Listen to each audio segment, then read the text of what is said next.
Today is June 21st, 2945. You're listening to Comm Chatter. I'm Colonel Pixley, and with me as always is Alderin. Hello.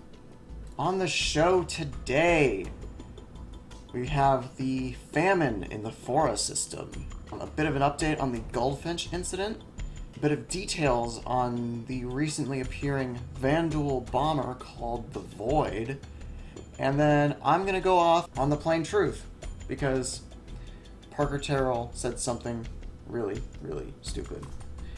And I feel like it deserves some rambling.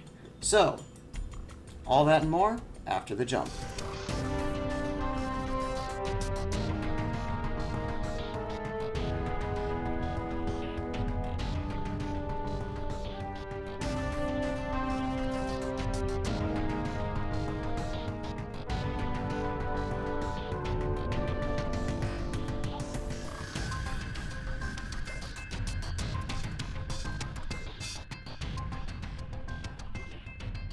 So normally after such a long hiatus, we'd like to give you a lot of content. But we're in a bit of a rush, so we're just going to give you the quick and dirty. Yup. So, I believe most of you have heard about the famine in Fora. If not, here it is in a nutshell. The entire system is going through a bit of a, famine. There's next to nothing growing, almost everyone is in food lines. While this isn't exactly new news anymore, the Terra Gazette posted this quite a while ago. When was it? About a month ago at this point. It had been going on for a while, but no one had reported until it was picked up by the Gazette, so kudos to them for picking up such a seemingly important story. Like, that's an entire system of people. You'd think someone would notice by now. Yeah. And one of the things that I noticed about this that really got me was apparently a lot of the UEE's aid that's going into the system is it's not given to the people that live there. It's going to the black markets. Lovely. But yeah, you'd think that UEE convoys would be kind of free of this sort of thing, just selling to the black market, trying to make money themselves. Yeah. There really should be some accountability in this, and there obviously isn't. However, there are a few private attempts to help aid the people in this system. It's nothing major, it doesn't make a huge dent, but every bit helps. So basically, if you want to do a good deed for the day, haul some food to to Hyperion. I just had an idea, and this probably isn't going to sound very good from an economic sense, but I feel I'm going to put this out there. If anyone wants to go do humanitarian stuff for Hyperion and is concerned about safety getting there, Pick and Shield will escort you free of charge. I feel like that's a good idea. Yeah, pretty good. And who knows, maybe we could find out exactly what's going on with the black market thing. I don't know. I don't want to touch the black market. That's taking things a little far. Oh, I didn't mean to interfere with it, but maybe. Oh, just to satiate curiosity, you mean? Yeah, because who knows? Maybe a little poke could actually get it looked at. Perhaps. Anyway, I think that's about it on the famine in the Fora system. Yeah, there's not really anything special to look into on it. I mean, it's a famine, there's a black market, and private attempts to help send aid. Yeah. That's about it. Yeah, and people really should be helping, because there are folks down there who really need it. Alright, moving on to an update on the Goldfinch situation. As you recall, Goldfinch is the name of a prototype design that was stolen from Origin Jumpworks, and the Office of Executive Services had been implicated. So lately, I don't remember the exact time frame, but the director of the OAS was called in front of Congress, which he failed to say anything productive Like he Yeah, was basically just in contempt of the hearing. that's exactly what he was, and just repeatedly refused to answer. Yeah, which that's some grade A politicking. Just what I love. I mean, I'm certainly not like championing Origin because like they're a big corporation. They've got their own stuff, but come on, you're really gonna do that? You're really gonna put this through more political quagmire? Thank you, Director of the OES. Thank you for being a great human being. And thank you for making my Origin stocks take another nosedive.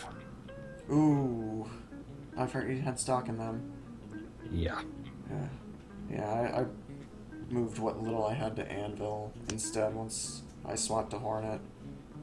The original Goldfinch incident was kind of influential in that, but Anvil's been doing great, man.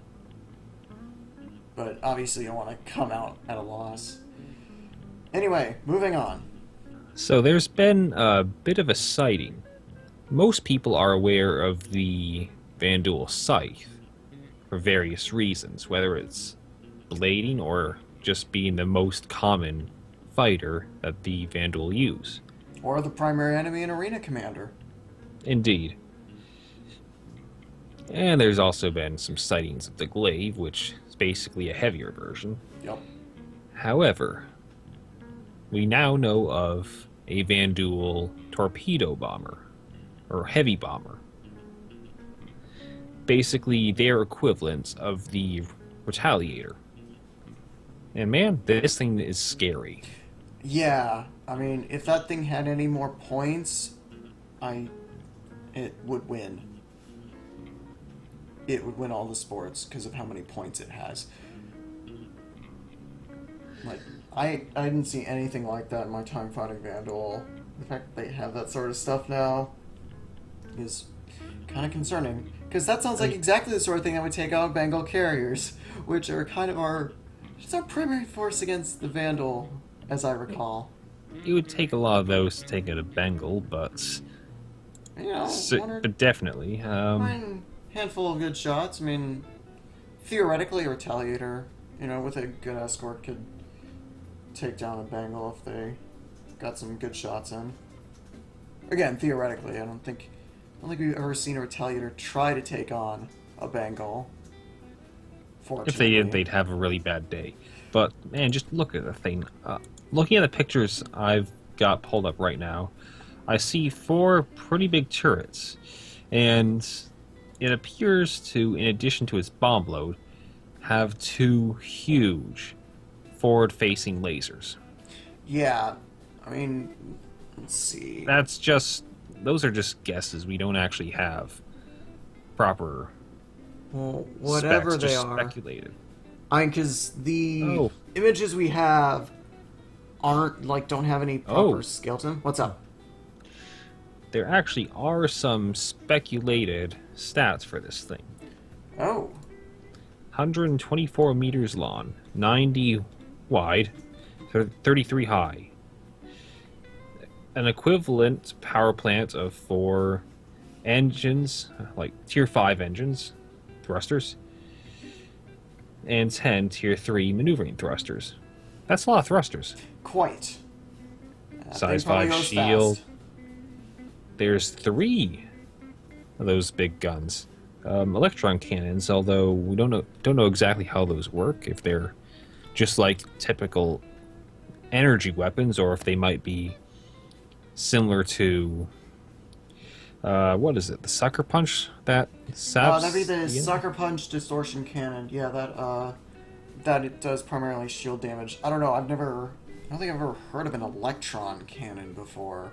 Could be a similar principle. Weaken the shields before delivering a bomb load. Well, yeah. I mean, shields are electromagnetic in nature, electrons would theoretically disrupt that. So, yeah, that could be really bad. I mean, that would make sense if you have these giant forward-facing cannons that disrupt shields that punches the way through for the bombs to go. Yeah. And 4 size 4 triple torpedo clusters, or triple mount torpedo clusters. So, and 12 torpedoes. 7 size 4 laser repeater turrets. Not 4. Holy balls. I think that makes it better equipped than a Retaliator. Just a little. It's okay, Alderin. It's okay. Your Retaliator is still a sexy ship.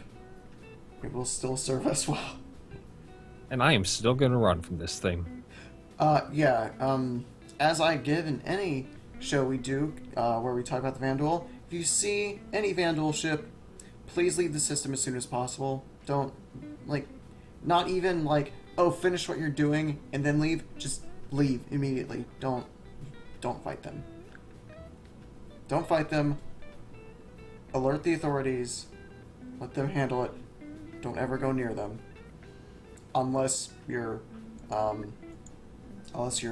bunch of crazy people who think they can take Oberon back. Just saying. I do believe we've covered everything to say about the Void. Yeah, one thing worth noting is there's only been one known strike using this ship. However, I wouldn't be surprised if there are many more in times to come. Well, yeah, especially since we've only seen the edges of Vandal-controlled space. Who knows how deep that goes? So, yeah, I'm sure there are plenty of voids out there. So, please. Yeah, it's kind of concerning, especially considering how close Earth is to the border of Vandal space. Wouldn't take much for those to break through the lines and do a bit of a strike. That is something I try really hard to not think about. Yeah. Should we move on? Yes, let's move on to this episode's Pixley rant. So, the last time we brought up Parker Terrell and the Plain Truth, I had actually said something nice about him. He had actually said something intelligent, and I think it was concerning Synth World. Yeah, I believe saying so. Things that made sense. Yeah, Well, I think he was just saying we shouldn't abandon it, basically. yeah, well, also that it does exist. Because the other person he was talking to was claiming it didn't actually exist. Which, as I repeat, that is batshit insane. Of course it exists. Anyway, so, in the latest installment of The Plain Truth, Parker Terrell covers the quarantine in the Goss system, which we've also covered previously. Him and his guest are alleging that it's some kind of conspiracy, some kind of clinical trial for drugs, that the only people who are dying are the ones who are being administered this medicine. Just these crazy allegations. I make no secret of the fact that I'm not particularly fond of the way the UE runs things, but that's evil. That is evil stuff. Yeah, There are many things the UE is, but it isn't evil. And the fact that not only would Parker Terrell bring someone on who's saying something so crazy, but he's also, agreeing with it? Parker. You can't take when I say something nice about you and then turn around and do something like this. That only makes me dislike you more. Yeah, that is just a little bit crazy. I could imagine it being real if we were still under the Messers. Yeah, that sounds like something that would totally make sense under the Messer era, but, it's 2945, people. Come on! So, I will say this in regards to it. If you somehow get caught up in the quarantine in the Goss system, please comply with the authorities. They know what they're doing. They're professionals. They want to help. They want to keep the people in the Goss system and the UE at large safe from this outbreak. Alright, that's all I have to say. I mean, it's not impossible that they could be doing something more than just than what they're letting on, but Well, yeah, but I wouldn't expect. There's a Yes, difference I between know. having ulterior motives and doing like evil science experiments. Yeah, if something like that is going on, I don't think it would be the actual like UEE or at least CVE sponsored. There could be like some, I don't know, rogue division, kind of like how the OES is with the whole Goldfinch thing. But this would be some serious, I don't even want to really think about it. Yeah, I mean, On the I've given up on trying to really, take. Oh, go ahead. Go yeah, ahead. just on the. Let's just move on from this. I don't want to dig too deep into it. Yeah, I mean, because go a little too far one way, you're a conspiracy theorist. Go a little the other, and well, you yeah. I mean, know what I'm trying to say. yeah. Like, there's certainly a broad spectrum between like conspiracy theorists and like being uh, blissfully ignorant, willfully ignorant. There we go. I mean, Hold I on feel a like I moment. maintain an appropriate level of cynicism. Hold on a moment. Let me just check something real quick. All right. Uh,